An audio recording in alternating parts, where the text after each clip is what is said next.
বিসমিল্লাহির রহমানির রহিম। আসসালামু আলাইকুম ওয়া রাহমাতুল্লাহ। ওয়ালাইকুম আসসালাম। ভাইজান, আমার প্রশ্ন হচ্ছে, সূরা আল ইমরান 104 নম্বর আয়াতে বলছে, তোমরা এমন একটা দল করো যে দল মানুষের সৎ কাজের আদেশ দেয় এবং অসৎ কাজের নিষেধ করে, তারাই হচ্ছে জান্নাতি সফল কাম। তো ভাইজান, আমি বলবো যে যে মহিলাদের নিয়েই বলি যে আপনারা কি দল করেন, যে দল মহিলারা পর্দা করে না, তাদের সাজুগুজু তাদের স্বামী দেখবে আর কেউ নাই, পরপুরুষ দেখবে না। কিন্তু আমি দেখছি আপনাদের এখানে অনেক কর্মীরা, আমার বোনেরা আছেন, তারা সাজুগুজু করে ভাইদের সামনে ঘুরে বেড়াচ্ছেন। আপনি আমি তো দলেরই মানুষ, তাহলে এই শিক্ষা কেন দেন না? তার সাজুগুজু শুধু স্বামী দেখবে আর কেউ নয়। এখানে অনেক ভাই আছে, বাবা আছে, কেন অশ্লীলতা? তারা সাজুগুজু করে ঘুরে বেড়াচ্ছে আপনাদের কর্মীরা। প্লিজ এই সম্পর্কে কিছু বলবেন। প্রথম কথা, আপনি কি ঈমান আনছেন? জি আলহামদুলিল্লাহ। আপনি কি তাওহীদে আসছেন কিনা? আমি দলের বলেছি যে দল না, আস্তে আস্তে দাঁড়ান। আপনি কি তাওহীদে না, আমি নতুন এসেছি ভাইজান। রাইট। শুনেন, আয়াতগুলা খেয়াল রাখবেন। আল্লাহ তাআলা অ্যাড্রেস করেছেন মোমেন মোমেনাকে। হ্যাঁ অবশ্যই। আপনি আগে ঈমান আনবেন, আগে আপনি ড্রেস কোড পরে।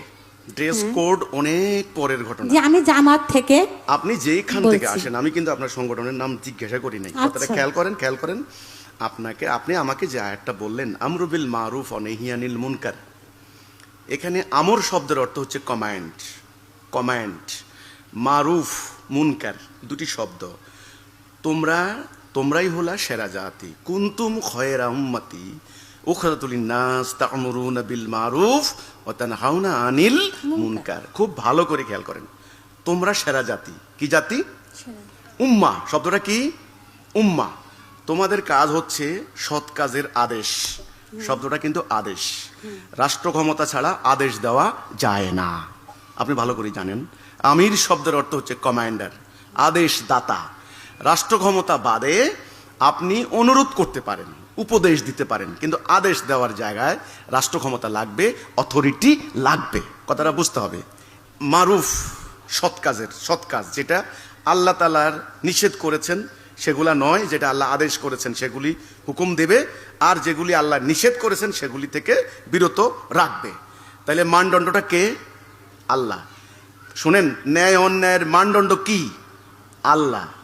আবার বলি শব্দটা, কোনটা করব কোনটা করব না, কতটুকু করব, এটার মানদণ্ড কে? আল্লাহ।